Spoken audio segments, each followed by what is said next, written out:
Qual é o problema? Eu quero de saber. Eu descerrado fugir esta menstrua. Godverdomme. Ik weet net dat ze er wat chocola van meidje kennen, wist hoor. Maar ik had het een beetje knullig vertaald. Maar ja, ik hoop dat ze vooral waarderen kennen dat ik de moeite nam om te bezieken om een Portugees versje te zongen. Eu não sei muito, mas uma coisa é certa. Algo está comandando.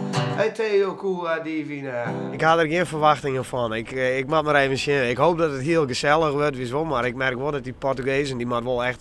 Ja, ze moet wel een beetje loskomen of zo. Maar ja, dat maakt het me niet uit. Ik pak gewoon een gitaar erbij en je zet een spelen en hoe mensen op reageren. Ja, we zeggen het wel. Ik bedoel, we hadden een hartstikke leuk tripje hebben we ervan maken.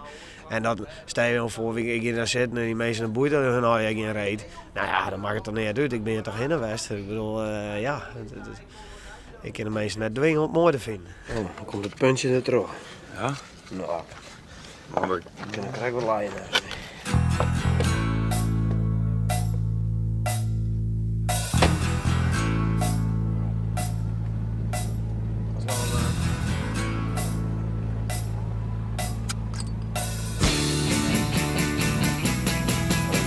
Mensen kennen die net, doe ik die mensen net, doe wist net hoe de mensen reageren zullen. En dan is het spannend, weet je wel. Dus ja, weer op en al 10 van hoe meer boeten Friesland spelen. En dat gebeurt ook al wel. Maar ik denk dat we eigenlijk echt wat concretere plannen maken moeten, weet je wel. Hoe zeggen dat we zeg maar, bepaalde gebieden echt onvallen kennen.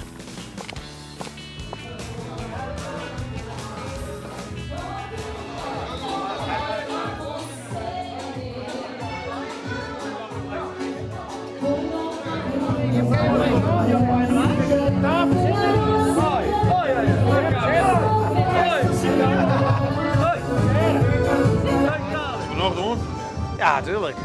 Ja. Ik ben heel benieuwd. Ja, ik kan er wel nog doen. Ja. Dat is wel wat hoor, hoor.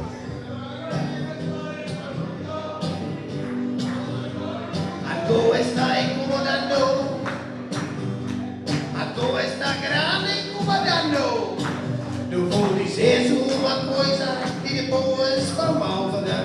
E quando o que é, dizes nada e vais. Eu vi na tua copa. Algo está grande. Se filmaram.